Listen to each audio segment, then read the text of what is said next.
จีนฮ่องกงกับกาฬสินธุ์นี่คือแตกต่างกันมากๆเลยอะอยู่ในเมืองจ๋าๆเลยอะแบบตึกสูงๆแล้วก็มาที่กาฬสินธุ์แบบท้องฟ้าโปร่งใสเมื่อตั้งแต่6 โมงเย็น แต่เราดันรู้สึกว่ามันมีความอิสระจริงๆคือมันเวทีมันเล็กมากเลยอะนางงามเขาสวนกวางบางคนก็เรียกว่านางงามไก่ย่าง เป็นเวทีที่เล็กมากไม่คิดว่าจะมีคนสนใจขนาดนั้นจนกระทั่งแบบช่อง3สนใจติดต่อหลิงเป็นนักแสดงมันก็เลยกลายเป็นจุดเปลี่ยนที่แบบเราเองก็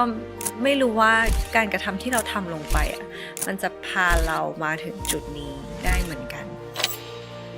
ตอนแรกหลิงไม่คิดว่าช่อง3จะหยิบเรื่องแซฟิกมาทำเพราะว่ามันเป็นอะไรใหม่ๆเหมือนกันนะอยากลองทำเหมือนกันเถอะว่ามันแตกต่างยังไงแล้วมันจะเป็นยังไงเฮ้ยละครเรายังไม่ออนแต่คนมาหาเรา 2-3 พันคนแล้วอะอันนั้นแหละทำให้หลิงรู้สึกว่าเฮ้ยทำให้หลิงชีวิตไม่เหมือนเดิมสวัสดีค่ะหลิงฟองค่ะอายุ31ค่ะและสิ่งที่ได้เรียนรู้จาก31คืออย่ากลัวความผิดพลาดค่ะสวัสดีครับนี่คือรายการ Coming of Age กับผมทรงกรด ตังยี่ขันครับสำหรับแฟนคลับหลิงออมซึ่งเพิ่งแวะมาดูรายการนี้เป็นครั้งแรกนะครับนี่คือพอดแคสต์ของ The Cloud ที่เราชวนคนในวงการต่างๆมาคุยถึงจุดเปลี่ยนครั้งต่างๆในชีวิตและสิ่งที่เขาได้เรียนรู้ในวัยต่างๆนะครับถ้าดูแล้วชอบฝากกดไลค์นะครับและถ้ามันใช่มากๆก็กด Subscribe กันไว้นะครับและแขกรับเชิญของเราในตอนนี้ที่จะมาเล่าเรื่องบทเรียนชีวิตให้พวกเราฟังก็คือคุณหลิงคองสวัสดีครับสวัสดีค่ะพี่ก้องขอบคุณมากที่สละเวลาให้คิวพวกเรามาคุยกัน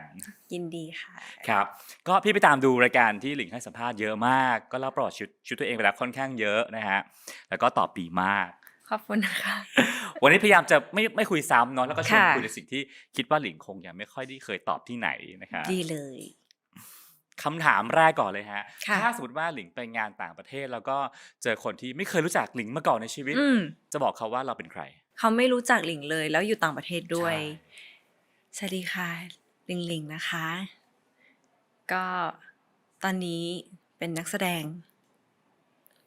แล้วก็เป็น CEO ด้วย พี่คิดว่าคนที่เป็นคนใกล้ชิดหลิงจะรู้จักหลิงในบางมุมบางคาแรคเตอร์บางอย่างแต่ ใช่ คนนอกเวลาเห็นหลิงจะเห็นแบรนด์หลิงคองเนี่ยแหละ ม ความแตกต่างที่สุดระหว่างคนนอกมองเข้ามากับคนรอบตัวเห็นเราอะสิ่งที่มันต่างกันที่สุดคือคาแรคเตอร์ไหนฮะ หลิงว่า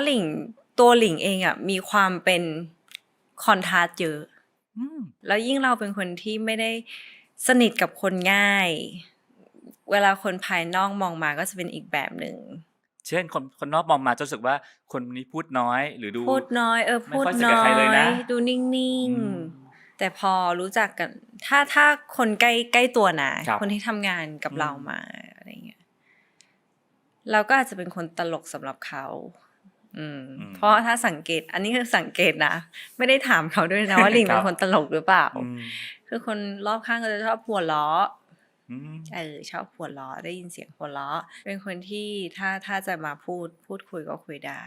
เป็นคนที่จริงใจใช่ถ้าคอนทราสต์สุดก็น่าจะเป็นคนตลกนั่นแหละ เป็นคนตลกกับคนที่สนิทแล้ว ใช่เป็นคนไม่สวยอ่ะ สวยฮะ เป็นคนที่ถ้าอยู่ใกล้ ไม่สวยค่ะ เพื่อนจริงๆนะไม่มีใครรู้สึกว่าหลิงเป็นเหมือนดาราเลยไม่ได้มีใครรู้สึกว่าเป็นนักแสดงอะไรอย่างเงี้ยอาจจะเป็นเพราะว่านิสัยเรา แปลว่าสามารถไปกินหมูกระทะได้ไม่ห่วงสวย ไม่ห่วงสวยเลย เป็นคนไม่ห่วงสวยเลย ขอเริ่มต้นตั้งจากวัยเยาว์เลยฮะ วัยเยาว์ ช่วยเล่าเรื่องบ้านที่จีนฮ่องกงให้ฟังหน่อยว่าบรรยากาศบ้านเป็นยังไงบ้าง บรรยากาศบ้านเหรอ แม่ก็จะเป็นแม่บ้านก็จะอยู่กับเราบรรยากาศก็น่ารักจำได้แค่ว่าเราอยากทำอะไรเราก็ได้ทำอะไรอย่างเงี้ยพ่อจะกลับมาทุกเสาร์อาทิตย์ไปทำงานที่จีนแล้วพอวันหยุดเสาร์อาทิตย์ก็คือมากลับมาหาเรา เวลาพ่อกลับมามักจะหากิจกรรมทำเช่นไปปิ้งย่างริมทะเลหรือว่าไปสวนสนุกหรือไม่ก็ไปเดินเขาหรือไม่ก็ไปหาที่บ้านเพื่อนอะไรอย่างเงี้ยก็จะมีโมเมนต์ต่างๆที่แบบว่าเป็นความทรงจำที่ดีสำหรับหลิงตั้งแต่เด็กเลยกินข้าวอร่อยไปกินติ่มซำตอนเช้าอะไรอย่างเงี้ยบรรยากาศก็จะเป็นอบอุ่น มีคำสอนของคุณพ่อคุณแม่ที่ยังจำได้ถึงทุกวันนี้ไหมครับ โอ้แม่มีเยอะมาก แม่มีคำสอนเยอะมากแล้วก็มีเรื่อยๆตั้งแต่เด็กแต่พ่อจะเป็นคนที่ไม่ค่อยพูดเหมือนกันแต่พ่อจะแบบว่าเรียนไม่เก่งก็ไม่เป็นไรขอให้เป็นคนดีอะไรอย่างเงี้ยส่วนแม่ก็เยอะแยะมากมายครับจุดเปลี่ยนครั้งแรกในชีวิตคือการกลับมาอยู่เมืองไทยในวัย17 ปีที่กาฬสินธุ์ช่วยเล่าบ้านที่กาฬสินธุ์ให้ฟังหน่อยครับว่าบรรยากาศเป็นยังไงต่างจากฮ่องกงยังไงบ้างโอ้ต่างเยอะมากเลยอะสำหรับคนที่อยู่ในเมืองจ๋าๆเลยอะแบบตึกสูงๆแล้วก็มาที่กาฬสินธุ์แบบท้องฟ้าโปร่งใสเมื่อตั้งแต่18:00 นแต่เราดันไม่ได้รู้สึกไม่ชอบขนาดนั้นเรารู้สึกว่ามันมีความอิสระแล้วก็มีความชิลอยู่ในนั้นบางทีคนในเมืองเวลามาอะไรอย่างเงี้ยมันก็จะรู้สึกไม่ชินแต่หลิงไม่ได้รู้สึกไม่ชินขนาดนั้นก็อาจจะมี culture shock ที่แบบอาหารการกินหรือว่าภาษาหรือว่ามารยาทใน culture เราอาจจะไม่ได้เก็ตขนาดนั้นแต่ว่าถ้าพูดถึงบรรยากาศจีนฮ่องกงกับกาฬสินธุ์นี่คือแตกต่างกันมากๆเลยอะแบบไม่มีอะไรเหมือนกันก็ว่าได้จำวันแรกที่ไปโรงเรียนได้ไหมฮะว่าเป็นยังไงจำได้วันแรกที่ไปโรงเรียนก็คือเขาให้หลิงไปหน้าเสาธง เป็นสิ่งที่หลิงไม่เก็ตอย่างหนึ่งพ่ออยู่ที่นั่นไม่มีแล้วหลิงเหมือนมาเป็นนักเรียนใหม่ที่มาในกลางทางเลยไปแนะนำตัวอยู่หน้าเสาธง ก็ไม่เก็ตนะแต่ก็ทำสวัสดีค่ะมาจากนี่ค่ะฝากด้วยนะคะก็ไม่รู้อะไรพูดไทยก็พอพูดได้บ้างพูดนับเลขได้1 ถึง 20สมมติคือเวลาสั่งข้าวก็จะแบบ body language 20 บาทอะไรอย่างเงี้ยก็จะจ่ายไป20อะไรแล้วก็มีเพื่อนคนหนึ่งชื่อนุ้ยเป็นตัวเล็กๆเขาก็จะมาเป็นเพื่อนเราขึ้นห้องเรียนนั่งนี่สิแล้วก็นั่งสรุปที่นั่งนั้นมีคนนั่งแล้ว จำได้เลยตอนนั้นน่ะคือเพื่อนตอนนี้ก็เป็นเพื่อนหลิงนะหมายถึงว่าเขาเล่าให้ฟังว่าจำได้ว่าตอนนั้นน่ะไม่ชอบหลิงเลยเพราะหลิงไปแย่งที่นั่งเขาทั้งที่เราก็ไม่รู้นะตอนนี้ก็เล่าให้ฟังคำๆแล้วก็จำได้มากที่สุดเลยก็คือแก้รอพอสอบไม่ได้คือเหมือนพอเราเข้าไปในโรงเรียนปุ๊บไม่กี่อาทิตย์ก็สอบแหละแล้วหลิงจำได้ว่ามีอีกคนนึงมาจากเยอรมันชื่อเอกเป็นเพื่อนหนูนั่นแหละที่พูดไทยไม่ได้เหมือนกันก็สอบไม่ได้เหมือนกันก็จะอยู่ในห้องเหมือนห้องนึงเราก็จะไปเรียนอะไรของเราอยู่กัน2 คนนี่คือชีวิตมัธยมเนาะชีวิตมัธยมแล้วพอเข้ามหาวิทยาลัยที่ขอนแก่นที่มข.เป็นอินเตอร์ชีวิตเปลี่ยนไปมันดีขึ้นไหมก็คือในห้องเรียนก็คือไม่มีใครอยู่มข.เลยก็เท่ากับว่าเราเริ่มต้นชีวิตใหม่ครั้งที่2แล้วนะแต่มันก็เป็นข้อดีของ introvert คนหนึ่งที่แบบว่า ที่แบบว่าได้รับน้องใหม่มีทั้งรับน้องใหม่ในคณะแล้วก็ทั้งมหาลัยด้วยเวลารับน้องใหม่ของมข.ก็จะอลังการมากๆแล้วก็แล้วก็รู้จักเพื่อนต่างๆทำให้เรารู้จักเพื่อนเยอะมากขึ้นจริงๆเป็นคนที่แทบจะไม่ค่อยได้ไปไหนเลยใช่ก็อยู่ในม.อยู่กับเพื่อนเป็นเพื่อนกลุ่มน้อยหมายถึงว่าไม่ว่าเราจะย้ายไปที่ไหนย้ายไปในโรงเรียนไหนมักจะเป็นห้องเล็กที่สุดห้องแบบ20 คนมันก็เป็นอะไรที่สนุกดีค่ะเหมือนกับว่าหลิงก็จะเลือกเพื่อนประมาณหนึ่งที่จะไม่ได้เยอะแต่ว่าเป็นเพื่อนกลุ่มที่คุณภาพใช่แต่มันเป็นบังเอิญด้วยนะบังเอิญที่ในห้องเรียนมันปกติจะ40-50 คนของเรา20 คน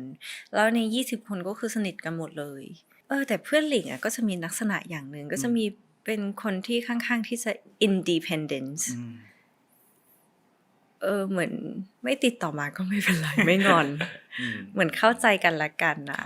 ทั้งเพื่อนจีนฮ่องกงทั้งเพื่อนที่มหาลัยนิสัยคล้ายกันมากคือทำงานก็คือทำงานอะไรอย่างเงี้ย เออ แต่พอติดต่อกลับมาเราก็เป็นเหมือนเดิม อืม รับฟังได้ทุกอย่างจริงแบบเป็นคนจริงใจสบายใจที่จะเล่า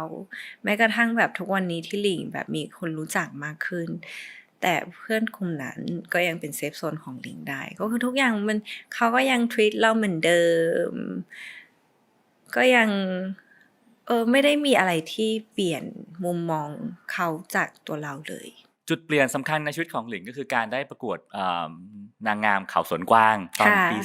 ค่ะ 4 ซึ่งก่อนหน้านั้นก็ได้ไปเป็นดาวคณะอยู่บ้างนะฮะ ตัวเองอ่ะ introvert อ่ะ แต่ว่า อืม พอโดนจับก็ต้องไปทำอะไร อืม อย่างเงี้ย ก็ได้ประกวด ซึ่งพี่ไปเสิร์ชข่าวดูฮะ พบว่ามันคือไวรัลของประเทศนี้เลยนะ ที่หลิงลูกครึ่งไทยฮ่องกงแล้วก็แบบสวยมากเป็นเหมือนอภัสราสองเฮ้ยมีข่าวในโลกออนไลน์เยอะมากเป็นไวรัลเลยทีเดียว ค่ะ เหตุการณ์นั้นนะฮะมันเปลี่ยนชีวิตหลิงไปยังไงบ้าง โห เป็นจุดเปลี่ยนชีวิตที่2สำหรับหลิงเลย เพราะว่า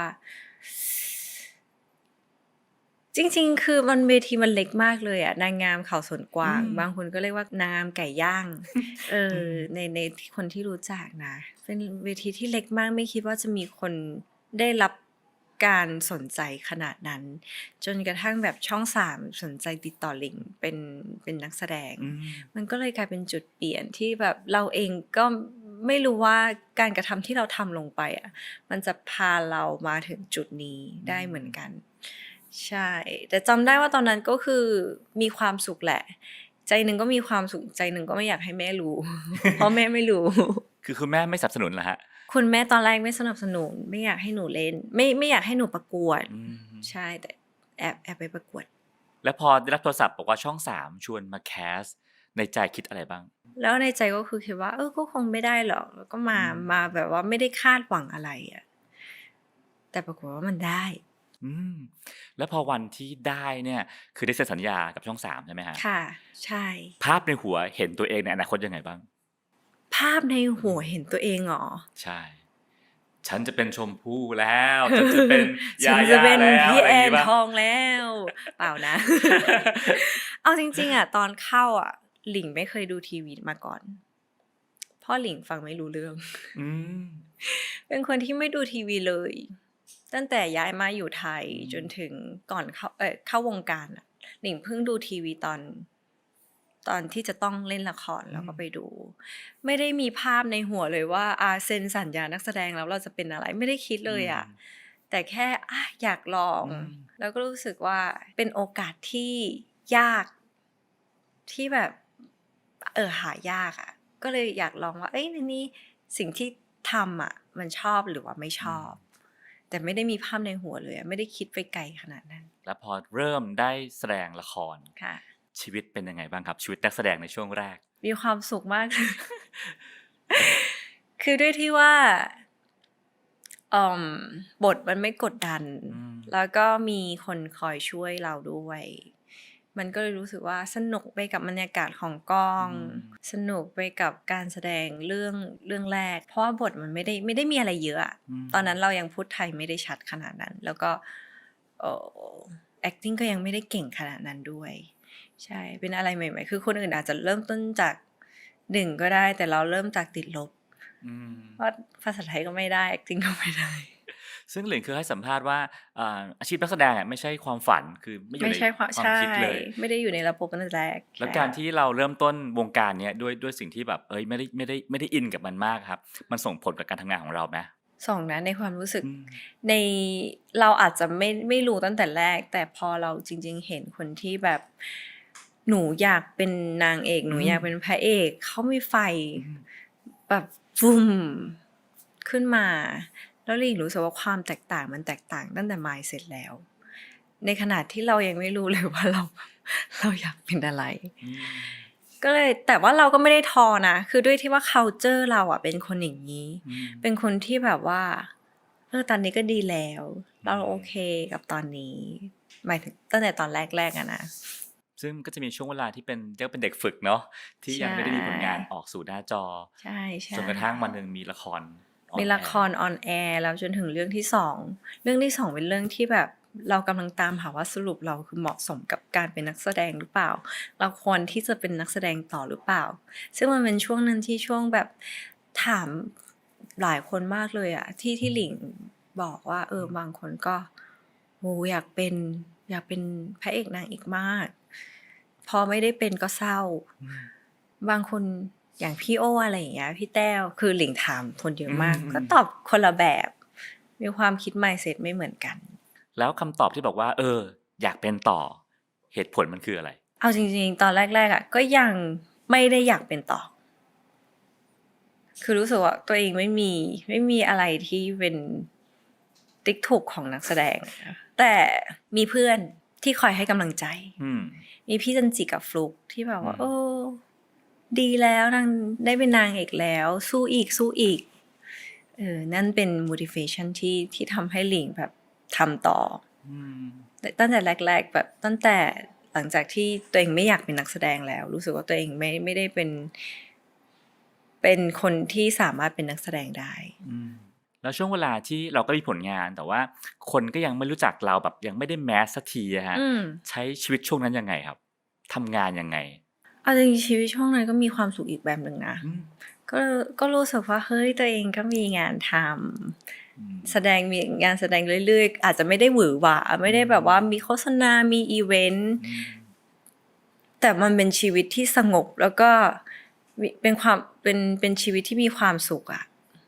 รู้สึกว่าแค่นี้ก็พอแล้วโอเคแล้วคือเรามาไกลมากแล้วใช่แต่จริงๆช่วงก่อนก็ไม่ได้แบบสบายขนาดนั้นนะหมายถึงว่าคือเวลาเราไปกองก็ไปคนเดียวทำงานก็อาจจะนั่งแกร็บนั่งแท็กซี่ไปบ้างนั่งวินไปบ้างแต่เราก็มีความสุขก็ไม่ได้รู้สึกว่าลำบากอะไรขนาดนั้นก็รู้สึกว่าสนุกดีอ่ะแล้วเราก็ดันเป็นคนที่ไม่ได้ต้องการมีใครมาดูแลเราสามารถจัดการตัวเองได้ก็เลยไม่ได้กลัวอะไรขนาดนั้นเป็นคนที่ทำแล้วทำเลยจากบทบาทมากมายที่เคยได้รับมานะฮะเป็นตัวละครต่างๆมีตัวละครตัวไหนที่เราไปเล่นแล้วทำให้เรารู้จักตัวเองมากขึ้นไหมหลีรู้สึกว่าเป็นช่วงว่าฝันวันวิวาที่นั่งคุยกับป้าแจ๋วแล้วรู้สึกว่าอ่านบทไปด้วยคือหลิงยังไม่ได้อ่านบทก่อนหน้านี้แล้วเขาก็จะถามว่าในความคิดของหลิงอะสมมุติเขาโยนเหตุการณ์มาสมมุติเจอคนแบบพี่จ๊อบมาปั่นหัวในออฟฟิศซึ่งมันก็มีอยู่แล้วแหละในชีวิตประจำวันก็ต้องมีอยู่แล้วแหละที่เป็นสงครามออฟฟิศหลิงจะรู้สึกยังไงแล้วหลิงก็เอาความคิดตัวเองอะลงไปคิดว่าเราก็คงเป็นคนไม่ยอมแต่กลับกันตัวละครเป็นคนที่กลับเข้าใจแล้วสงสารพี่จ๊อบความคิดไม่เหมือนกันแล้วมันเป็นเวิร์กช็อปน่าจะเป็นเวิร์กช็อปแรกๆด้วยที่แบบป้าแจ๋วพาทำมันก็ทำให้เราเหมือนคนพบตัวเองอย่างตัวละครอย่างละครเรื่องนี้คือเราอยู่ตรงกลางเอาจริงๆคือเหมือนนิสัยหลิงเลยนะเป็นคนที่ชอบแบบอยู่ตรงกลางแล้วก็ไม่ค่อยเข้าข้างใครเท่าไหร่ก็จะให้เหตุผลว่าใจเย็นก่อนนะอะไรอย่างเงี้ยแต่สุดท้ายเรียนรู้จากตัวละครตัวนี้ก็คือบางทีเข้ากลางเกินมันก็ไม่ดีหมายถึงว่ากลางเกินโดยที่เราไม่ตัดสินใจอะไรเลยมันไม่ได้เป็นผลดีกับคนรอบข้างเลยเหมือนเมื่อกี้หลิงจะสรุปว่าจริงๆแล้วตัวจริงของหลิงเนี่ยเป็นคนที่ไม่ยอมคนใช่เป็นคนที่ไม่ชอบความไม่ถูกต้องเป็นคนที่ไม่ชอบเห็นการตัดสินใจที่ไม่เท่าเทียมแล้วสมมติว่าบังเอิญว่าถ้าเลือกไม่เป็นนักแสดงต่อคิดว่าวันนี้จะทำอะไรครับถ้าไม่ทำนักแสดงต่อมีบางคนก็อยากให้ลิงเป็นเทรนเนอร์ฟิตเนสเหรอค่ะเพราะว่าลิงออกกำลังกายแต่ส่วนตัวมองว่าอยากเป็นนักธุรกิจชอบอะไรในอาชีพนี้จริงๆลิงชอบมอบความสุขให้กับคนที่ซื้อ product ของเรานะ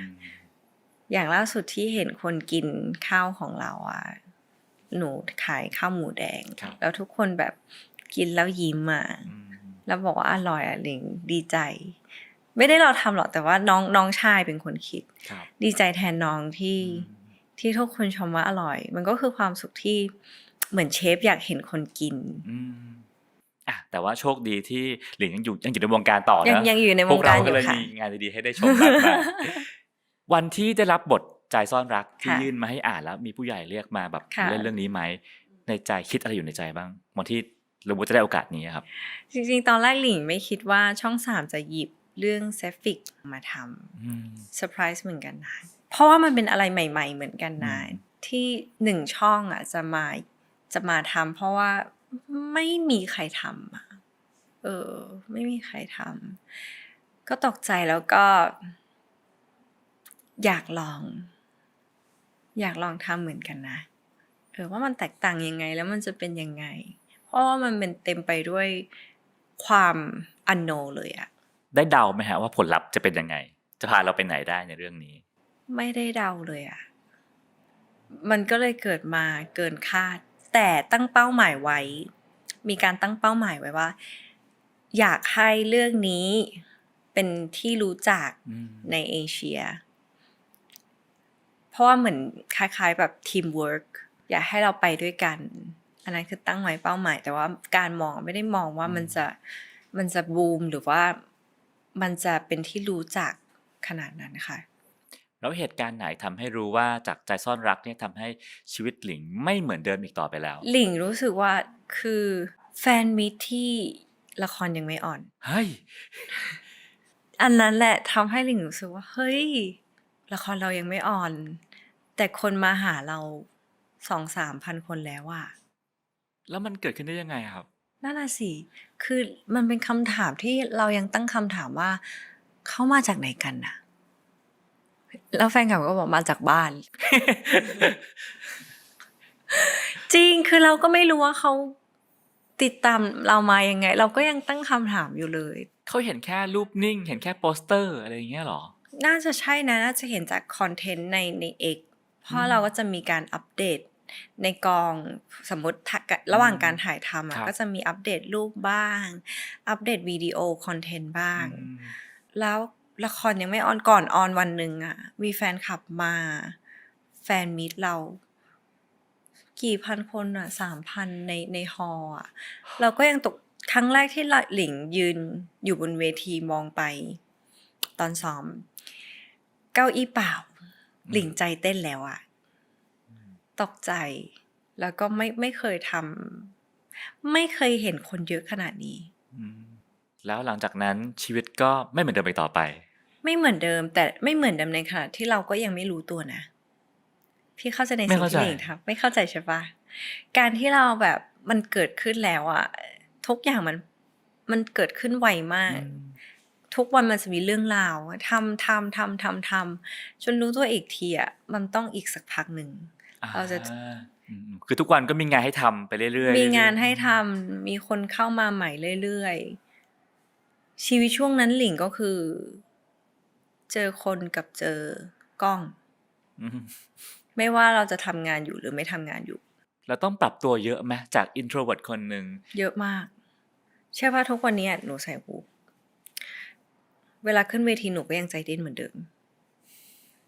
ถ้าการจับตรงนี้นะเราหลิงต้องปรับตัวเยอะมากกับการที่เจอคนมากมาย เจอคนแบบเยอะๆมันอาจจะดูไม่ออก แต่ใน mentality จริงแอบปรับเรื่อยๆจากตอนแรกที่แบบว่าแฟนคลับรออยู่ข้างล่างอะหลิง ไม่กล้าแม้กระทั่งเดินผ่านแฟนคลับเราแบบเราทำตัวไม่ถูกเหมือนกันนะแบบไม่เคยคนไม่เคยแล้วคุณเป็น introvert อะทำใจอยู่หลายรอบกว่าจะเข้ามา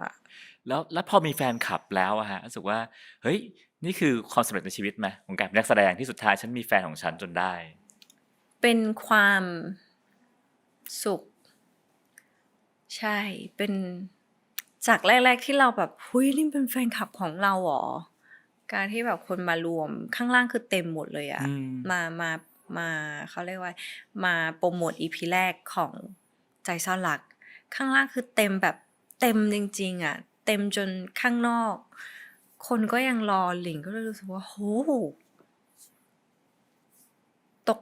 ตกใจด้วยตั้งคำถามกับตัวเองด้วย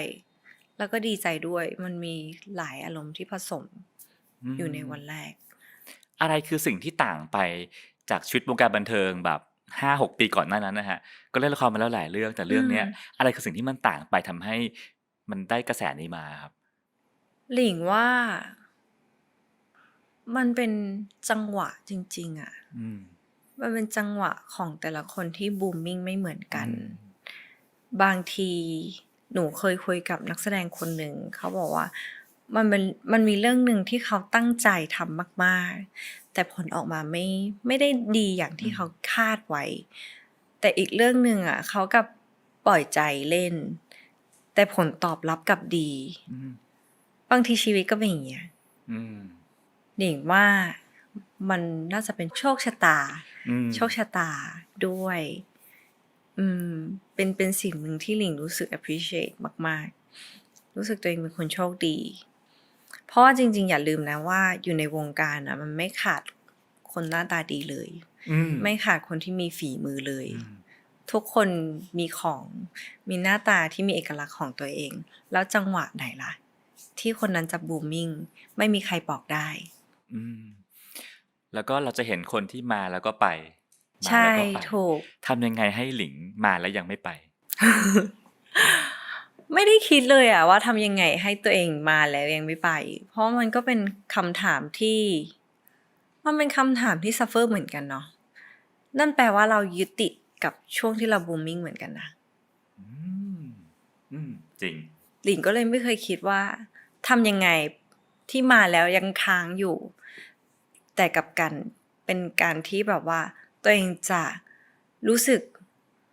โอเคกับการที่ไทมิ่งของตัวเองบูมอยู่แต่เราเอนจอยแล้วก็ค่อยๆแลนดิ้ง เมื่อกี้พี่ขึ้นมาเห็นแฟนคลับหลิงเยอะมากอยู่ใต้ตึกมารีนนท์ข้างล่างอะนะฮะค่ะ พวกเขามาทำอะไรฮะเขามารอเขามาเชียร์เราโปรโมทแล้วก็มาเจอหลิงด้วย เขาจะได้เจอหลิงกี่นาที หลิงว่าอย่างมากเนี่ย ไม่เกินครึ่งชั่วโมงเลย ใช่ ซึ่งพี่เห็นข้างล่างภาษาจีนเยอะมาก ใช่ เขามาจากจีนมาจาก ใช่ ฮ่อง มาจากต่างประเทศก็เยอะมาเป็นคนไทยก็เยอะ มาจากต่างจังหวัดก็เยอะ เพื่อมาเจออาจจะเวลาสั้นๆไม่ถึงครึ่งชั่วโมงและอาจจะได้เจอหรือเปล่าแบบไกลๆก็ได้ ใช่ ไม่จริงๆ ไม่ใช่แค่งานนี้นะ ไม่ใช่แค่งานโปรโมท อืม หรือว่างานในห้างที่เป็นอีเวนต์ ครับ เขาก็มารอเราตั้งแต่เช้า คนเหล่านี้มีความหมายกับหลิงยังไงบ้าง เขาเป็นกำลังใจของหลิง อืม จริงๆ การที่นักแสดงมีแฟนคลับที่รักตัวเองอะหรือว่าทุกคนอะจะมีกำลังใจในการทำงานในการผลิตผลงาน เพื่อตอบแทนแฟนๆ ใช่ เราก็ไม่ต่างกัน หลิงทำงานทุกวันอะทุกวัน 1 ด้วยที่ เดือน งาน หลิงทำงานกี่วัน 31 วันทำงานทุกวันเอิ่มแต่นี่ขอวันหยุดแล้วนะ จริงๆขอวันหยุดมานานแล้วแหละ อืม อาทิตย์ละอย่างน้อย1 วัน แต่ก็มีบ้างไม่มีบ้างอะไรอย่างเงี้ยแต่จริงๆอ่ะเพราะช่วงที่ทำงานเยอะๆมันก็มีเหนื่อยบ้างมีท้อบ้างนะวิธีของเราก็คือแบบอ่านจดหมายแฟน อืม ๆเห็นแฟนๆเห็นคนที่เรารัก ก็เป็น motivation ของเรา การเป็นนักแสดงในช่องใหญ่อะนะฮะก็จะมีคำสอนเรื่องวิธีวางตัวของดาราให้เป็นต้นแบบอะไรประมาณเนี้ยเนาะซึ่งคิดว่าหลิงคงถูกสอนมาแน่ๆแล้วเขาสอนเรื่องวิธีการรับมือกับชื่อเสียงที่มันจะมาแบบถาโถมมาจนไม่รู้ตัวไหม เอาจริงๆไม่ค่อยนะ พี่ดิวบอกเราตลอดว่าหลิงยังไม่ดัง จนถึงวันนี้ เอาจริงๆหลิงไม่คิดว่าตัวเองดังนะ คือมีคนรู้จัก แต่ไม่ได้ดังแบบโหดังจนทุกคนรู้จักขนาดนั้น เพราะฉะนั้นนี่คือวิธีรับมือเนาะคือคิดว่าตัวเองยังไม่ดังที่สุด ใช่ คิดว่าตัวเองยังไม่ดัง แต่ถ้าอะไรที่แบบทำได้ไม่ดีหรือว่าทำพลาดอย่างเงี้ย พี่ดิวก็โทรมาบอกตลอด อืม ก็มีคนคอยตึงสติ หลิงพูดได้หลายภาษา ค่ะ นะฮะแล้วก็เวลาเจอแฟนคลับก็พูดหลายๆภาษามีจีนบ้างอังกฤษบ้าง ทุกครั้งที่เปลี่ยนภาษาพูด คิดว่าบุคลิกตัวเองเปลี่ยนไหม เปลี่ยนนะ หลิงในเวอร์ชันพูดภาษาจีนบุคลิกต่างไปยังไง ต่างไปยังไงอะเอาจริงๆ อันนี้ต้องเป็นมุมมองแฟนๆ แล้วนะ แต่ว่าเวลาหลิงพูดภาษาจีนอะมันก็จะมีความตลกอย่างหนึ่งอะหลิงก็พูดไม่ถูกเหมือนกัน แล้วหลิงในเวอร์ชันพูดอังกฤษล่ะฮะ มีความจริงจัง อ่า มีความแบบว่า นุ่มๆ แล้วก็น่ารักจริงจัง แล้วทุกวันเนี้ยเวลาคุยกับตัวเอง อืม คุยภาษาอะไร คุยกับตัวเองคุยภาษาไทยในฐานะของนักแสดงฮะ ค่ะ หลิงมีวินัยมาก คุณเข้มข้นกับตัวเองที่สุดเรื่องอะไรครับในด้านการแสดง น่าจะเรื่องการเรียนการแสดงค่ะ จริงจังแค่ไหน เราเรียนแบบเยอะมาก แล้วจนถึงทุกวันนี้หลิงก็ยังอยากไปเรียนอยู่ เพราะหลิงยังรู้สึกว่าตัวเองยังมีความไม่เข้าใจหลายอย่าง สมมุติว่าเราเชิญนักแสดงชื่อดังของโลกใครก็ได้มาเป็นครูเราได้1 วัน อยากเชิญใครมาเป็นครูเราและอยากให้เขาสอนเรื่องอะไร เฮ้ย หลิงอยากเชิญคนที่เล่น Notting Hill อ่ะ จูเลียโรเบิร์ต ใช่ใช่ ครับ ใช่อยากให้สอนว่านอกจากในบทเนี่ยเขาทำอะไรบ้าง สมมติเวลานักแสดงได้บทหนึ่งมา คือนอกจากกระดาษแผ่นหนึ่งที่เราจะต้องอ่านอ่ะ มันจะต้องทำอีกหลายอย่างที่นอกในบทไม่มี อยากรู้ว่าเขาทำอะไรบ้าง เมื่อกี้บอกว่าทำงานเดือนละ31 วันใช่ไหม ค่ะ ฮะ มีงานไหนที่ปฏิเสธ เพราะมันไม่ใช่เราเนาะแต่ว่าเฮ้ยแหมทำแล้วก็น่าจะดังนะ แล้วก็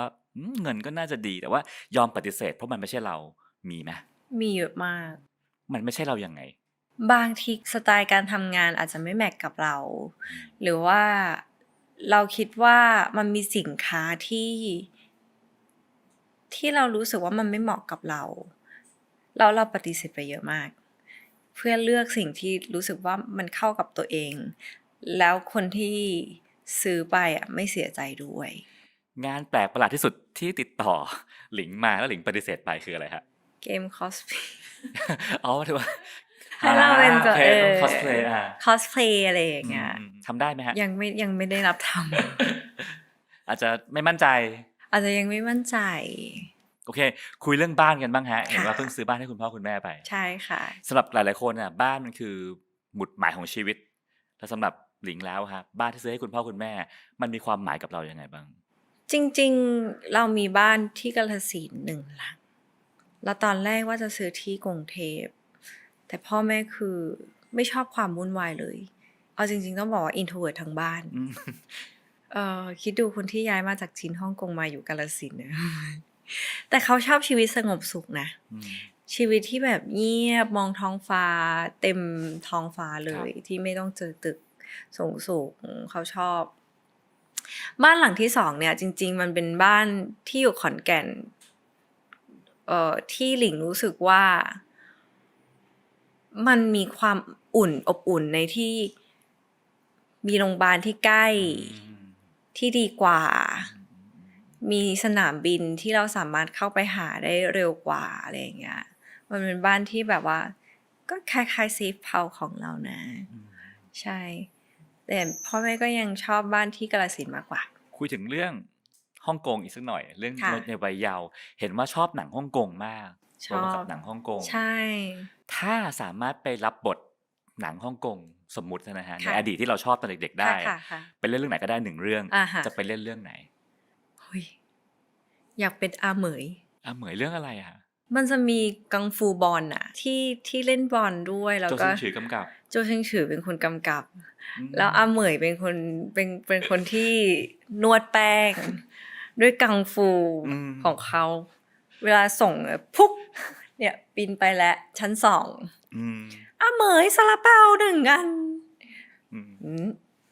ชุบปุ๊บก็น่าจะสนุกดีนะ แสดงว่าชอบหนังโจซิงฉือ ชอบโตมากับหนังโจซิงฉือ แปลว่าชอบหนังตลก จริง เนอะ ๆชอบนะชอบ อืม คือยิ่งหลังๆมายิ่งทำงานเยอะแล้วไม่อยากใช้ความคิดเยอะเนี่ย ดูหนังตลกก็ช่วยได้เยอะ แต่ช่วงนี้จะดูชินจัง อ๋อ เป็นคนชอบชินจัง ถ้าเกิดว่าไม่นับบทบาทนักแสดงนะฮะ ชีวิตนี้ตอนเนี้ยหลินกำลังอยากเรียนรู้อะไรสักอย่างที่สุด ถ้าไม่เป็นนักแสดงไม่เป็น CEO นะ ใช่ฮะ หลิงอยากเรียนรู้ การใช้ชีวิตอยู่ในป่า เพราะหลิงอะไปออกรายการเซียนหลังมาแล้วรู้สึกว่า Amazing มากๆ คือไม่ว่าจะเป็นโรคอะไรก็คงทำร้ายระบบเขาไม่ได้แล้วแหละ คือเขาสามารถแบบตกปลาโดยใช้ไม้ไผ่ได้ แบบเหมือนออริจินอลแบบชีวิตไลฟ์แบบ ไม่ต้องพึ่งพาอะไรแล้วอะอืมน่าครับ จะเป็นสกิลที่แบบมีประโยชน์มาคุยเรื่องวาดฝันวันวิวาห์กันสักค่ะนิดหนึ่งนะครับผค่ะม เรื่องนี้เราจะเห็นอะไรในตัวหลิงที่เราไม่เคยเห็นบ้าง จะเห็นความระเบิดของหลิง ที่ไม่เคยเห็นมาก่อนเลย ยังไง เสียงดังมาก เป็นคนคือด้วยที่ตัวละครของพี่รันอะเขาเก็บมาโดยตลอด จริงๆเวลาคนคนหนึ่งเวลาไม่พูดอะก็คือเขาเก็บ อืม อารมณ์ของคนคนนั้นแหละ แต่แต่ละคนมันก็จะมีลิมิตของตัวเอง สักวันหนึ่งถ้าเขาไม่ไหวเขาก็ต้องระเบิดออกมาว่าเฮ้ยไม่ไหวแล้วเว้ย อืม ตัวละครรันก็เหมือนกัน ใช่ ก็จะเห็นความระเบิดที่เหมือนภูเขาไฟออกมา แล้วก็ตัวละครตอนนี้ก็มีความเขาเรียกว่ามีความเต้าหู้อะปกติหลิงเล่นละครจะไม่ค่อยเต้าหู้เท่าไหร่ ตัวเนี้ยเต้าหู้ เต้า ห หู้ น่อย เป็นไง เต้าหู้ก็เป็นนุ่ม อ่า ๆไม่ค่อยพูดไม่ค่อยจา ไม่ค่อยมีปากมีเสียง ใช่จริงๆตัวละครรันก็คือเต้าหู้แหละ แล้วแต่นี้เวลาทำละครเล่นละครนึกเผื่ออินเตอร์แฟนเลยไหมครับ หมายถึงยังไงครับ เช่นแบบบทหรือว่าการสื่อสารพยายามให้อินเตอร์แฟนเขาเข้าใจบริบทด้วย หลิงไม่ได้คิดถึงขนาดนั้น แต่ว่าคิดว่าการแสดงที่แบบธรรมชาติ อ่ามั มันน่าจะทำให้คนเข้าใจได้ ว่าตอนนี้มันกำลังเกิดอะไรขึ้น อะไรคือสิ่งที่วัย20ของหลิงรู้สึกว่าอินมากและเชื่อมันมากๆแต่วันเนี้ยพบว่าแบบไม่ใช่อ่ะ ไม่ได้สำคัญกับเราเลย โหวัย20 อืม วัย20อะเป็นวัยที่หลิงรู้สึกว่าคนเรามันต้องเก่งอะไรสักอย่างสิวะ เพราะช่วงนั้นก็ยังรู้สึกว่าตัวเองเป็นเป็ดอยู่ อืม ก็พยายามหาอะไรสักอย่างที่ตัวเองทำแล้วเก่งทำแล้วถนัด ครับ แต่พออายุเยอะขึ้นก็รู้สึกว่าจริงๆก็ไม่จำเป็นขนาดนั้น อืม หาอะไรสักอย่างที่ตัวเองแบบชอบ แล้วทำมันเรื่อยๆอะ